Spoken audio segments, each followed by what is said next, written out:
I'm so ashamed of myself. I don't know. I don't understand why this is happening to me. I don't know why I was chosen for this fiesta. Okay, this is the last two. This is so okay, my whole thing, all the fart fetish fan fiction that I've read and everything and all that fun, very interesting, very cool stuff, all great and all that, but this is just a new level of... I don't have words. I don't have a word. I don't have one word.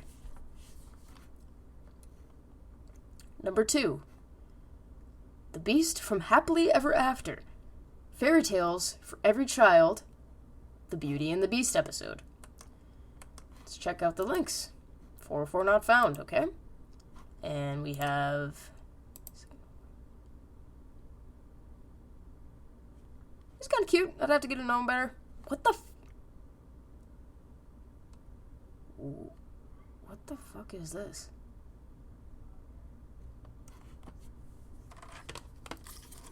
Excuse me.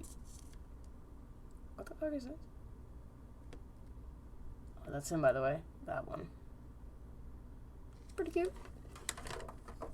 This is such a weird... This is so weird. Okay,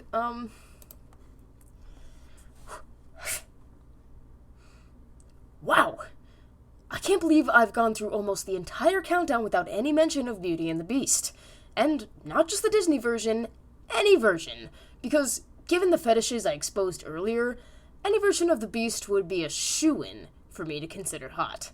You've got a combination of monstrous and beastly and transformed, and not to mention some versions are big, bulky, and hairy, and that's a perfect storm of hotness, with me in mind itself. I swear, if I was the Beauty in one of the versions of the story, it would instantly be ruined because I would not hesitate to fall in love. But of all the Beasts I've seen, the one that stands out the most in my mind is this one, from the HBO animated series Happily Ever After, Fairy Tales for Every Child, which is highly recommended, by the way. And I'd like to thank my fellow deviant Benny the Beast for indirectly introducing me to him. After seeing his fan art of him, I took a look at the episodes on HBO Family, and I just fell in love with him. Where to start? First of all, this design is the most unique one for this story that I've ever seen. Because the episode takes place in Africa, his design takes cues from some native critters. You've got the face and head of a rhino, the hump of a camel, the mane of a lion, fur that looks like it's from a camel as well, claws like an anteater, I guess, and the tail of a lion as well. Plus, he wears traditional African royal wear. All that gives him a sense of exoticism to me. Although the pompadour hairstyle is an odd touch, but whatever, it still looks sexy on him. Oh yeah, and he's adorable. He may be a beast, but to me, he looks like a beastly teddy bear. His bulk and furriness makes him totally huggable. And believe me, I would hug and pet him all day if I could. Man, they should totally make a plushie out of him. Even better, he would totally hug back. This guy is an absolute sweetheart in terms of personality. He's pretty much the epitome of the Beast with the Heart of Gold label because he really does have a heart of gold. He's soft-spoken, gentle, kind, sensitive, compassionate, polite, and even funny at times. And he's even a pretty good singer and dancer. Yeah, when was the last time you saw a beast do his own song and dance number? The answer to that would be never. And I also love how soft-spoken he is at times. I mean, take the beginning, after he catches the merchant for trying to steal his rose. Most other beasts would be like this. How dare you, you son of a bitch, you must die! But here, he exerts an air of calmness, and he acts firm about it, because that's his real personality shining through. Instead, he goes for quiet intimidation. That's admirable. Also, unlike other beasts, he still looks pretty darn handsome, even after he turns human again. But one of the other coolest parts at the end is that after he turns human, Beauty asks him to do the growl again. And he does. My mind had just been blown.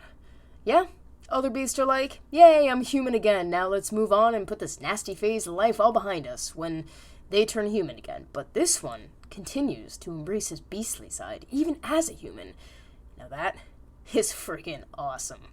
That lets us know that he's still the same beast we've grown to love.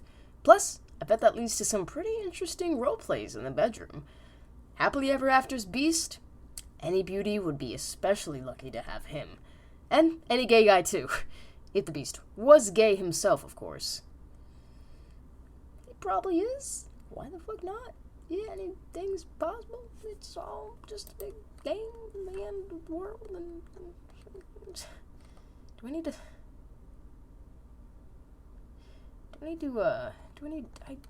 I love these people. Like, I don't hate this guy at all. He's just so interesting.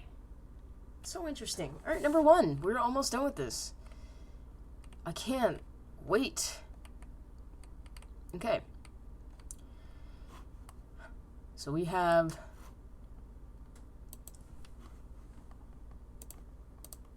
And my number 1 hottest animated guy is the Grand Duke of Owls from Rock-a-Doodle. So the link of him is...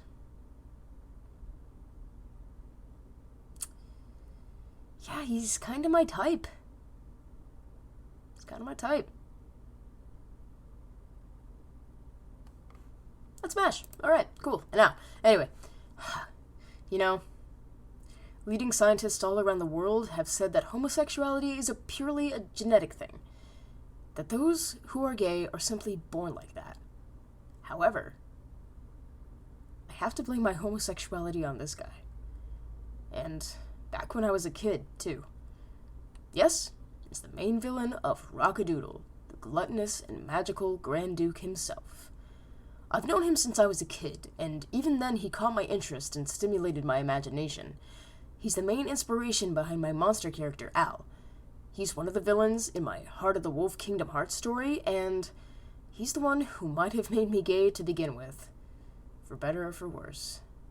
I'm gonna personally go with for better, though. So, what was it about this big bad bird that might have converted me? Well, take a good look at him. He hits a ton of fetish spots for me. Fat and flabby, big and monstrous, feathery, but in a way that looks furry. It's getting me somewhere already. The belly, the legs, the back, and that feathery butt. I gotta be careful here. This is my number 1 entry, after all. And then he has certain features that you rarely see on a character like this, but that just further my lust. For one thing, there's his animation. For some reason, he has some extremely seductive animation with the way the fat moves. Hell, the way all his parts move most of the time. And you know the oddest thing? The Duke seems to have a thing for sexy poses the first time he's on screen. It's like he's doing a I'm sexy and I know it gig whenever he can here. And that's oddly sexy to me. Allows me to look over as much detail of him as possible. Also oddly sexy is that voice. Sure, he's voiced by an old guy, Christopher Plummer to be exact, but for some reason he makes almost every line sound smooth and sensual. It almost sounds like he's orgasming or close to it on every line. Speaking of that, you might also tell from that clip the most unexpectedly sexy feature of the Dukes, the magic breath. Yes, I said magic breath, and for some reason I found it the sexiest feature of the Grand Duke. Again, I think it's the exotic aspect here, that it's something that's just exciting and stimulating.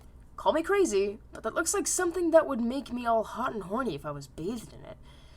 But he mostly uses it to transform people, so he can eat them properly. When he uses his power to turn the boy into a little kitten early on in the movie, the effect looks strangely stimulating.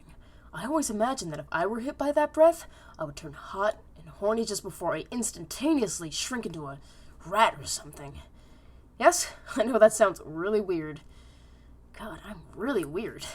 But since then, I've also had a bit of a fetish for magical energy, if it's portrayed very remotely like that. No wonder my monster character Mo is magical. The Grand Duke of Owls? He hits the bullseye on almost every one of my major fetishes, fulfilling even ones that I can't fulfill. Fulfilling even ones I can't fulfill anyone else. Hell, he even makes getting eaten and going through his digestive system look sexy. Now that is a huge accomplishment. After all, that's why I dubbed the Grand Duke of Owls as my #1 hottest animated guy. God, I'm such a weirdo. And there you have it. If you have survived this countdown without having your eyeballs burned out by the imagery I might have subliminally put in your head, then congratulations, and I hope you liked it. Again, keep in mind that these were all my picks for the hottest animated guys. And always remember, you have your own favorite hottest guys or girls to lean back on in case this list might discard you. And speaking of which, I'm not done with hot animated characters yet, because next week, it's the women's turns. Stay tuned next week for my top 10 hottest animated chicks. And if you're afraid that list might be like what you were just exposed to, don't worry. My picks for hot women may surprise you with their normality. So until next time, this is Black Blue Dog signing out. Now if you'll excuse me, I have to go relieve some tension. And then he grabs a roll of toilet paper and walks out.